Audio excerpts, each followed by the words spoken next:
மக்களை திசை திருப்பதற்கு தமிழ்நாட்டினுடைய நாடாளுமன்ற தொகுதியுடைய எண்ணிக்கை 39 31 குறைக்கப் போகிறது. எங்க சொன்னாங்க? எப்ப சொன்னாங்க? நீங்க யாராவது படிச்சீங்களா? குறைக்க மத்திய அரசாங்கம் எங்க சொல்லிச்சா? இது ரொம்ப காலமாக பேசப்படுகிறது. மறுசீரமைப்பு செய்ய வேண்டும். நாடாளுமன்றத்தில் அதற்கு ஏற்ற மாதிரி கூடுதலான இலக்கைகளோடு தான் நாடாளுமன்ற கட்டணம் கட்டப்பட்டு இருக்கிறது. எண்ணிக்கை கூட போகுது, அதுல மாற்று கருத்து இல்லை.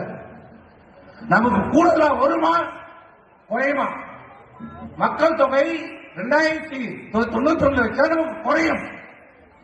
ஆனால் இன்றைக்கு மத்திய அரசாங்கத்துடைய அந்த துறையினுடைய அமைச்சர், உள்துறை அமைச்சர் சொல்றார், நாடாளுமன்றத்தில் பிரதமர் தெளிவுபடுத்தியிருக்கிறார், எங்கேயும் எந்த இடத்திலும் எந்த மாநிலத்திற்கும் இருக்கிற நாடாளுமன்ற தொகுதி குறையாது.